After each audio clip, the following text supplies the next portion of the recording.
Hi hello ನಮಸ್ಕಾರ friends. ನಾವಿವತ್ತು ಮಾಲಿಂಗ್ಪುರಕ್ಕೆ ಹೋಗಿದ್ವಿ. ನಮ್ಮ ಗೆಳೆಯರ ಒಂದು ದವಾಖಾನೆ ಓಪನಿಂಗ್ ಇತ್ತು, ಅಲ್ಲಿ ಹೋಗಿದ್ವಿ. ಬರ್ತಾ ನಾವು ಈ ಕಡೆ ಹೀಗೆ ಮುಗಳಕೋಡ್ ಮೇಲೆ ಹಾಸಿ ಬರ್ಬೇಕಂತೇಳಿ ಹೋಗ್ತಾ ಇದ್ವಿ. ಇಲ್ಲಿ ನಮ್ಮ ಗಿರೀಶ್ ಜಿ ಅವರು ಒಂದು ಪೂಲ್ ತೋರಿಸ್ತಾ ಇದ್ದಾರೆ. ಇದಕ್ಕೆ ನಿಶಾಣಿ ಪೂಲ್ ಅಂತಾರೆ. ಈ ನಿಶಾಣಿ ಪೂಲ್ದ ವಿಶೇಷತೆ ಏನು ಅಂಥೇಳಿ ಅವ್ರನ್ನ ಕೇಳೋಣ ಬನ್ನಿ. ಗಿರೀಶ್ ಜಿ ಸ್ವಲ್ಪ ಹಾಗೆ ಹೇಳಿ, ಅಂದರೆ ಏನಿದು ಹಾಗೆ ಹೇಳಿ ಸ್ವಲ್ಪ. ಓಕೆ, ಇಲ್ಲಿ ನೀವು ನೋಡಿ.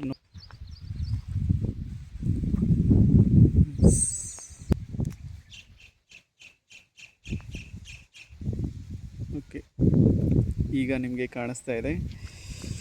ಇದರ ವಿಶೇಷತೆ ಏನು ಅಂಥೇಳಿ ನಾವು ಕೇಳೋಣ.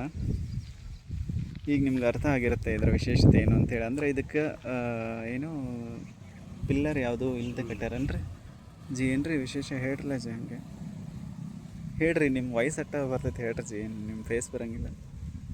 ಹೇಳ್ರಿ ಜಿ, ಏನು? ಹಾಂ ಹೇಳ್ರಿ. Okay G. ಎಸ್ ಫ್ರೆಂಡ್ಸ್, ಏನು ಇದರ ವಿಶೇಷತೆ ಏನಪ್ಪ ಅಂತಂದರೆ, ಇದಕ್ಕೆ ಯಾವುದೇ ರೀತಿಯಾದಂತಹ ಸಿಮೆಂಟು ಹಾಗೆ ಪಿಲ್ಲರು ಬಳಸದೆ ಇದನ್ನು ಬರೀ ಕೇವಲ ಕಲ್ಲಿನಿಂದ ಮಾತ್ರ ಇದನ್ನು ಕಟ್ಟಿದ್ದಾರೆ. ಯಾವುದೇ ರೀತಿಯಾದಂತಹ ಪಿಲ್ಲರ್ಗಳನ್ನು ಬಳಸಿಲ್ಲ. ಇದಕ್ಕೆ ಕಬ್ಬಿಣನೂ ಇಲ್ಲಿ ಯಾವುದೇ ರೀತಿಯಾದಂಥ ಕಬ್ಬಿಣವನ್ನು ಕೂಡ ಬಳಕೆ ಮಾಡಿಲ್ಲ, ಹಾಗೆ ಕಟ್ಟಿದ್ದಾರೆ.